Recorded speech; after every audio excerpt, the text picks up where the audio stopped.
Praise the Lord. आप सबों को जय मसीह की। कभी कभी हमारी ज़िंदगी में ऐसी बहुत सारी समस्याएं आती हैं, बहुत सारी ऐसी कठिन परिस्थिति आ जाती है जब हमें कोई रास्ता नहीं सूझता है, हमें कुछ समझ में नहीं आता है कि हम क्या करें। हम बहुत परेशान रहते हैं। वैवाहिक जीवन में समस्या आ जाती है, कभी कभी बच्चों को लेकर परेशान रहते हैं माता पिता, और ऐसी परेशानी होती है कि बच्चों के लालन पालन में उसमें परेशानी आती है, उनके मार्गदर्शन में उन्हें परेशानी आती है, उनके जॉब को लेके वो परेशान रहते हैं। माता पिता कभी बच्चों के भविष्य के लिए चिंतित रहते हैं और उसको वो समस्या के रूप में उसको ले लेते कि अरे कैसा होगा ये, कैसे करेंगे हम, क्या होगा ये। इस तरह से वो परेशानी आ जाती है। कभी कभी कर्ज का बोझ इतना भारी रहता है कि मनुष्य थक जाता है उसको उठाते, परेशान हो जाता है।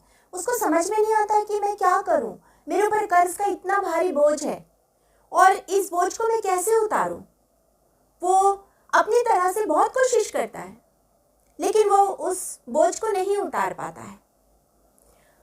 जब हम वचन में देखते हैं तो हम पाते हैं कि यीशु मसीह नाव में सवार था, उनके चेले उस नाव में थे और वो मछुआरे थे जो जानते थे तूफानों से किस तरह से निपट सकते हैं, किस तरह उसका हम सामना कर सकते हैं, वो जानते थे। और उन्होंने जब तूफान आया और नाव में पानी भरने लगा, वो अपने तरीके से उन्होंने बहुत उपाय किया और एंड में जब वो कुछ भी नहीं कर पाए तब वो यीशु के पास आए। जब आपकी जिंदगी में कोई समस्या आती है, आप उसका समाधान कभी नहीं कर सकेंगे। आप प्रभु के लोग हैं, प्रभु पर विश्वास कीजिए।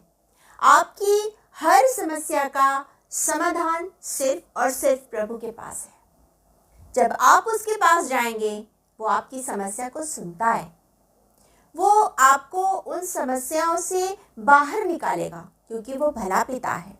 वो कभी नहीं चाहेगा कि आप किसी प्रकार की परेशानी में पड़ के नाश हो जाए, क्योंकि लोग समस्याओं में पड़ के बहुत गलत कदम उठा लेते हैं जो परमेश्वर कतई नहीं चाहता है, और वो है नरक की ओर जाने का कदम।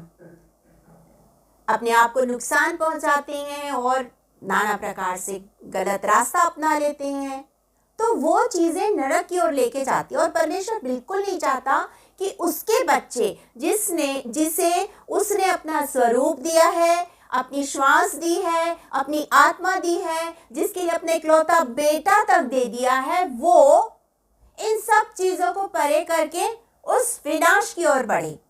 परमेश्वर